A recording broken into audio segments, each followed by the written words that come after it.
Selamat pagi anak-anak, apa kabar kalian hari ini? Semoga semua dalam keadaan sehat ya. Selamat datang di pembelajaran Bahasa Indonesia. Pada kesempatan kali ini kita akan mempelajari mengidentifikasi teks pidato persuasif. Adapun kompetensi dasar pembelajaran kita kali ini adalah 3.3, mengidentifikasi gagasan, pikiran, pandangan, arahan, atau pesan dalam pidato persuasif tentang permasalahan aktual yang didengar dan dibaca. Dan 4.3, menyimpulkan gagasan, pandangan, arahan, atau pesan dalam pidato, baik itu berupa lingkungan hidup, kondisi sosial, dan atau keragaman budaya yang didengar dan atau dibaca. Sedangkan tujuan pembelajaran kita kali ini, peserta didik dapat yang pertama menjelaskan tujuan dari pidato persuasif dengan tepat, yang kedua mengidentifikasi cara memersuasi dengan tepat, dan yang ketiga menyimpulkan pesan dalam pidato persuasif dengan tepat.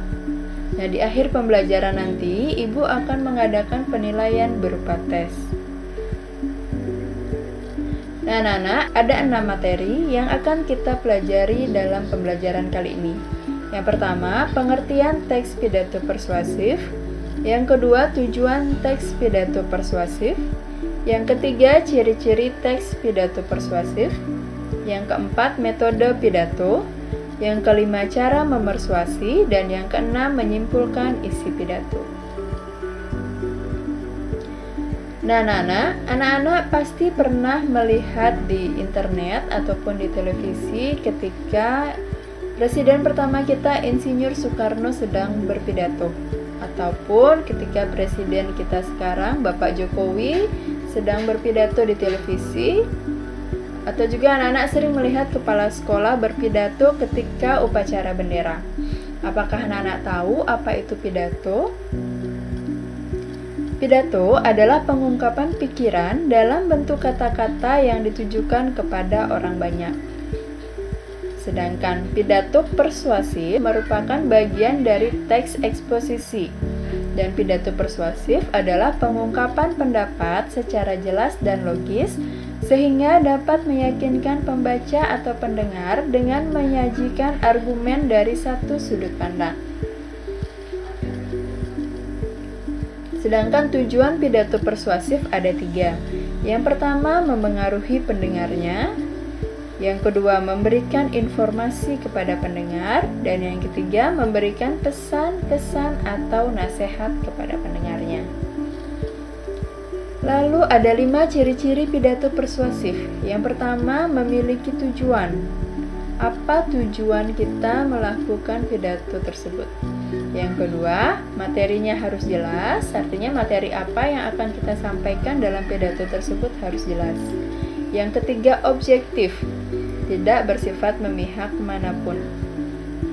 Yang keempat, dapat memberi wawasan baru kepada pendengarnya. Dan yang kelima, terdapat kesimpulan dari isi pidato tersebut. Dalam berpidato, ada 4 metode yang dapat kita lakukan. Yang pertama adalah metode manuskrip atau dengan naskah. Yang kedua, dengan metode memoriter atau hafalan. Yang ketiga, dengan metode extemporan atau dengan membawa catatan kecil. Dan yang keempat, dengan metode impromptu atau pidato dadakan. Berikutnya, cara memersuasi. Cara memersuasi ini kita butuhkan agar pidato kita dapat berhasil. Cara memersuasi dapat kita lakukan dengan memperhatikan 3 hal. Yang pertama dengan etika, yang kedua emosi, dan yang ketiga dengan logika. Nah, etika berkaitan dengan hak dan kewajiban moral atau akhlak. Contohnya, daur ulang adalah hal benar yang kita lakukan. Memubazirkan sumber daya kita yang terbatas sama dengan mencuri hak anak cucu kita di masa depan. Ini tidak bermoral. Jadi ada hal etika yang ditekankan dalam penggalan pidato tersebut. Yang kedua, emosi. Emosi berkaitan dengan luapan perasaan yang berkembang. Contohnya, Coba pikirkan jutaan hewan kehilangan rumahnya setiap hari akibat pohon yang ditebang. Jika daur ulang berkelanjutan, kita dapat menyelamatkan banyak hutan yang indah. Yang ketiga adalah logika. Logika berkaitan dengan jalan pikiran yang masuk akal. Contohnya, kita paham bahwa cadangan sumber daya alam kita terbatas. Kita dapat memperpanjang cadangan kita dengan daur ulang. Yang terakhir, langkah-langkah menyimpulkan isi pidato persuasif. Ada 6 langkah yang harus kita lakukan jika ingin menyimpulkan isi pidato persuasif. Yang pertama, memusatkan perhatian, kemudian menyiapkan alat tulis. Yang ketiga, mendengarkan atau membaca pidato persuasif dengan seksama. Keempat, mencatat pokok-pokok pidato yang berupa informasi ketika sedang melihat atau mendengarkan pidato. Yang kelima, menyimpulkan isi pidato persuasif yang didengar atau dibaca.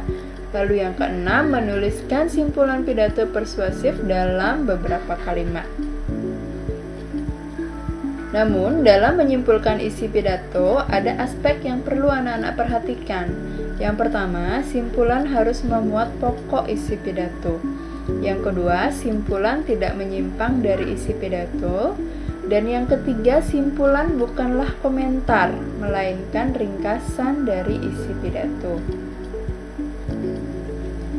Nah, anak-anak, demikian pembahasan kita kali ini. Ibu ucapkan terima kasih atas perhatian anak-anak, tetap semangat dan selalu jaga kesehatan.